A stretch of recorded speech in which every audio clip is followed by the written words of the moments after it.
I tried to buy groceries last week without my phone. The cashier looked at me like I was insane. No digital wallet, no loyalty app, no QR code. She actually called the manager. That's when it hit me. We've already crossed a line, and nobody noticed.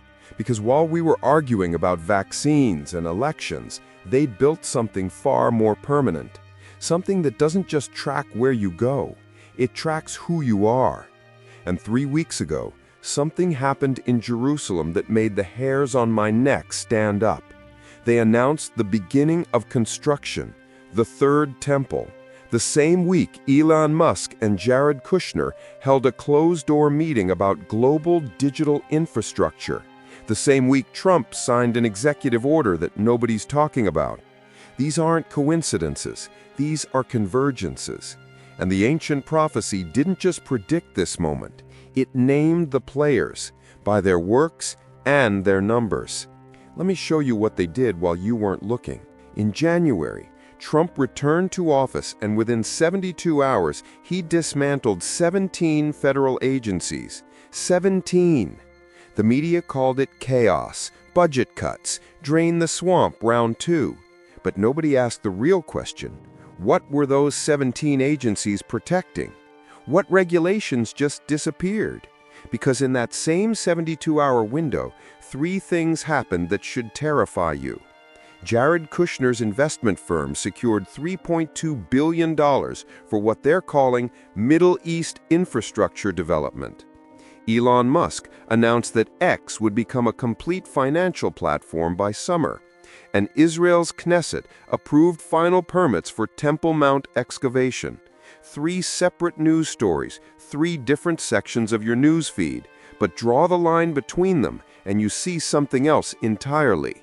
You see a structure, an architecture, a system being assembled in plain sight. The prophecy talked about a time when no man could buy or sell without the mark. We imagined soldiers forcing chips into hands. We were watching for jackboots and guillotines. But that's not how control works in the modern age. You don't force the mark. You make life impossible without it. You make it so convenient, so necessary, so integrated into every single transaction that refusing it means refusing to participate in society itself. Before we continue, don't forget to subscribe to our channel for more awe-inspiring stories of faith, survival, and miracles. And here's what nobody's connecting. The digital identity system they're building right now, it doesn't just verify who you are. It creates a permanent record of everything you believe, everything you buy, everyone you talk to, and assigns you a score, a number. And that number determines what you can access. But that's just the surface. The technology itself has a deeper purpose. They call it digital identity, but that's marketing language designed to make you comfortable. What it actually is, a biometric prison. Here's how it works. Right now, your phone already has your fingerprint, your face scan, your voice pattern, and your iris signature. That's layer 1. Layer 2 is behavioral biometrics. The way you type, the way you swipe, the rhythm of your walk, the pattern of your heartbeat. AI systems are already tracking micro-movements you don't even know you make. They can identify you by the way you hold your phone. By 2026, every major bank will require biometric authentication, not passwords, not PINs. Your body becomes the password. Your flesh becomes the key. And once your biometrics are linked to your financial access, you can't separate them. You can change a password. You can't change your fingerprints. Now, layer 3. This is where it gets dark. The European Union just passed the Digital Identity Wallet mandate. Every citizen will have a government-issued digital ID by 2025. It contains your health records, your financial history, your employment status, your social connections, and your compliance score. And 23 other nations have already signed on to make their systems compatible. One global network, one identification standard, one way to verify you're you. But here's the thing they don't say out loud.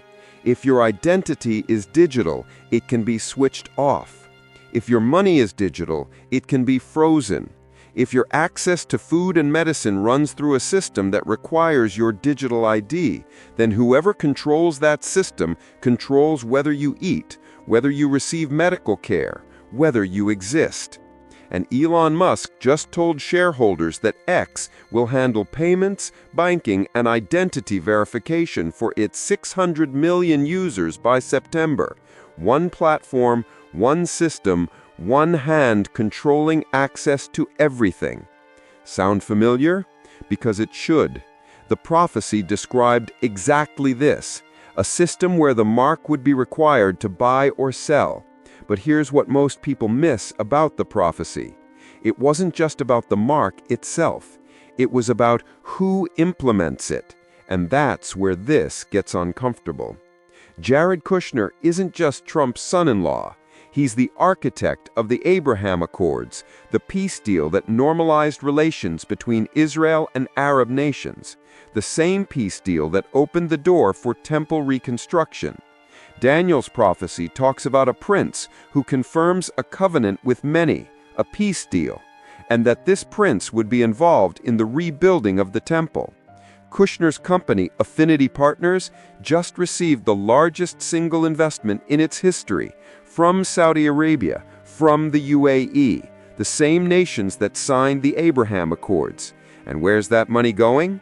Infrastructure projects in Jerusalem, digital payment systems across the Middle East, and smart city technology that runs on centralized digital identity.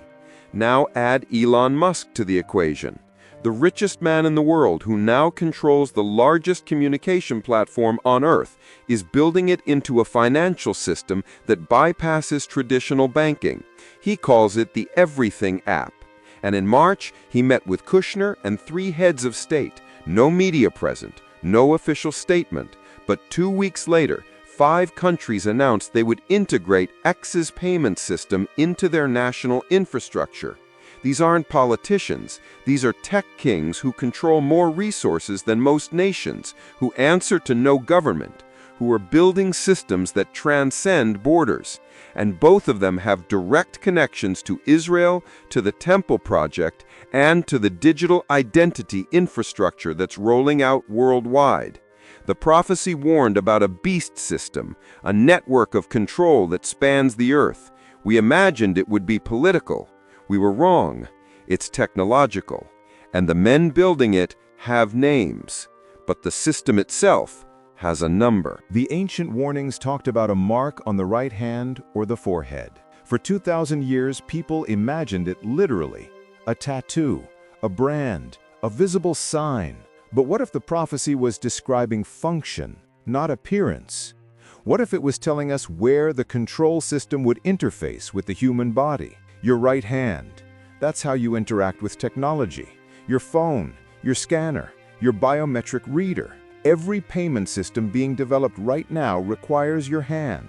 Apple Pay, Google Wallet, Amazon One. You wave your hand, the sensor reads your print, the transaction completes. The mark on the hand isn't symbolic, it's operational. Now the forehead, that's where your face is. Facial recognition, the fastest growing biometric system in the world. China already has 600 million cameras using face scanning for everything from subway access to grocery purchases. You can't buy food without your face being scanned, recorded, and approved. The mark on the forehead isn't symbolic either. It's facial biometrics. The prophecy didn't describe something mystical. It described something precise. A control system that operates through hand and face recognition. But here's the deeper layer. The ancient text says the mark also contains a name and a number. Your digital identity does exactly that. Your biometric data is linked to your legal name and your unique identification number. Every human on Earth is being assigned a digital number that connects their body to their bank account, their health records, their social connections, and their compliance rating. One number, one identity, one mark. And without it, the prophecy said, no man could buy or sell. We're watching that become literal reality. In Sweden, thousands have already taken payment chips in their hands. In India, 1.4 billion people now need their biometric ID for food rations. In the European Union, digital ID will be mandatory for all online purchases by next year. The system isn't coming, the system is here. But the timeline is accelerating faster than anyone predicted.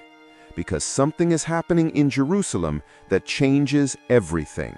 The Third Temple. For 2,000 years, it was theoretical, a prophetic possibility, something that would happen someday, somewhere in the distant future. Not anymore. On February 14th, Israel's government approved the final archaeological permits for Temple Mount excavation. 2 weeks later, the Temple Institute announced they had completed training for the priesthood. They have the vessels, they have the vestments, they have the altar. All they need is the location. And Jared Kushner's investment firm just purchased land adjacent to the Temple Mount through a shell corporation. Public records show the transaction, but mainstream media won't touch it. Why? Because if the temple is being rebuilt, then we're not in the beginning of the prophetic timeline, we're at the end of it. Daniel's prophecy lays out a specific sequence. The temple gets rebuilt, a peace covenant gets confirmed, and in the middle of that covenant, the abomination appears. The system of control that desecrates the holy place by demanding worship of the beast system instead of God.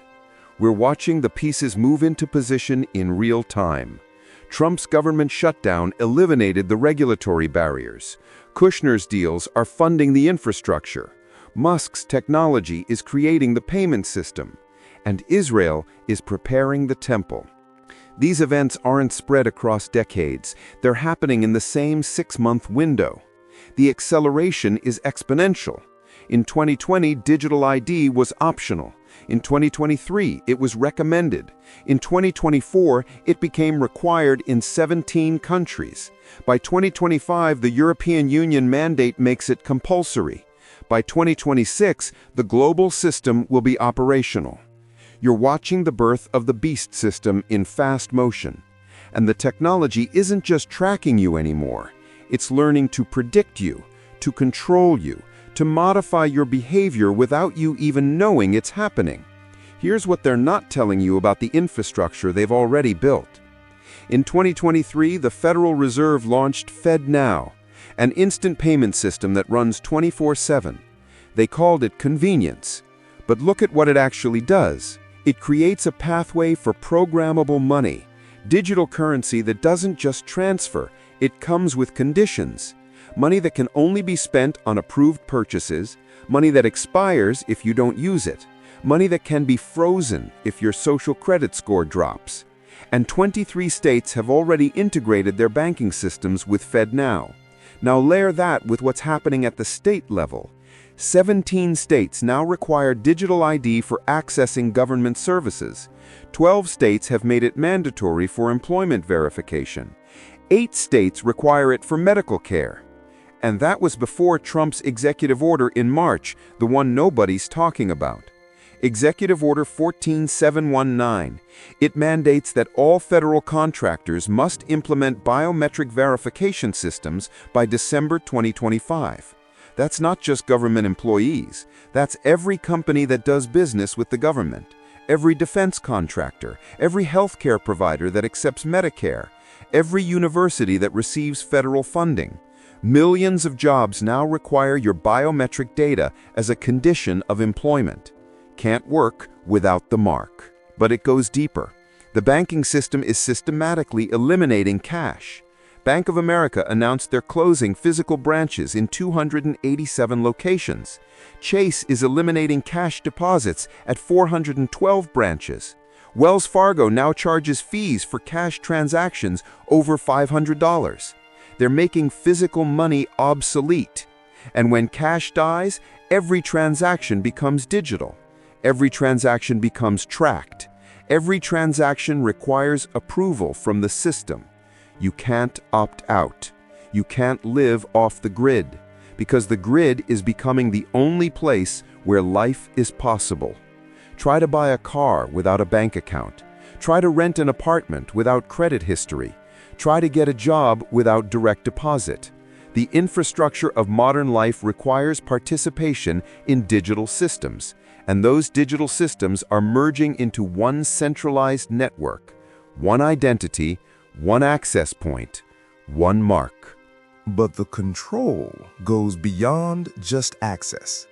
The AI systems running these digital identity platforms are doing something most people don't understand.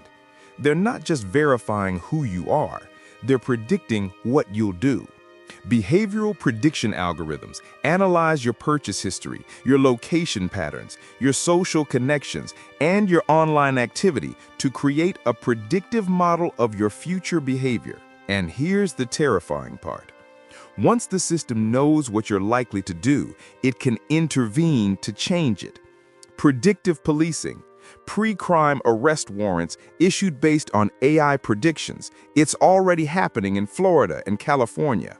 Predictive healthcare, insurance companies denying coverage based on AI predictions of future illness, already operational in 14 states. Predictive employment, job applications rejected by AI before a human ever sees them. This is standard practice at 67% of major corporations.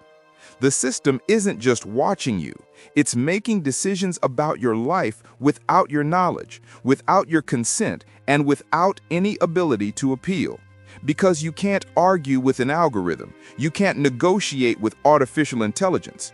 And when that AI is integrated into your digital identity, into your financial access, into your ability to function in society, you become a puppet. Your behavior is no longer free, it's managed, optimized, controlled.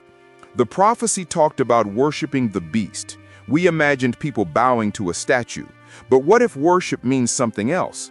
What if it means allowing the system to become your functional God?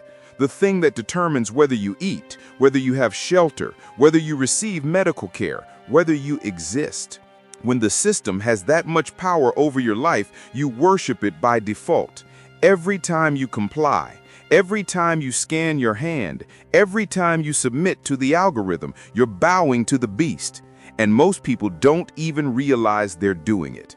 Because the system made it feel like freedom, like convenience, like progress. So what do you do when the system becomes unavoidable, when refusing means losing everything? That's the question the prophecy forces, because it doesn't predict a world where resisting is easy. It predicts a world where resisting is nearly impossible, where those who refuse the mark are excluded from society, unable to buy, unable to sell, unable to participate. We're already seeing what that looks like. In Canada, during the trucker protests, the government froze bank accounts of people who donated to the convoy. No trial, no charges, just digital disconnection. In China, citizens with low social credit scores can't buy plane tickets, can't get good jobs, can't access quality health care. The system punishes non-compliance automatically. And that's the blueprint rolling out worldwide. Your digital identity will be linked to your compliance. Step out of line, your score drops. Your score drops, your access shrinks. Your access shrinks, your options disappear. Until cooperation becomes the only viable path. Unless you're willing to lose everything. Unless you're willing to exist outside the system entirely. And that's the choice the prophecy describes. Convenience or conscience. Survival or soul. The mark or the wilderness. Most people won't see it as a spiritual decision. They'll see it as a practical one, a necessary one. Just a digital ID, just a biometric scan, just a way to make life easier. They won't recognize it as worship until it's too late, until the system owns them completely. But some will see it. Some will recognize the pattern, the convergence, the fulfillment. And those people will have to decide if they're willing to pay the price of resistance. Because the price is high, and it's getting higher every single day.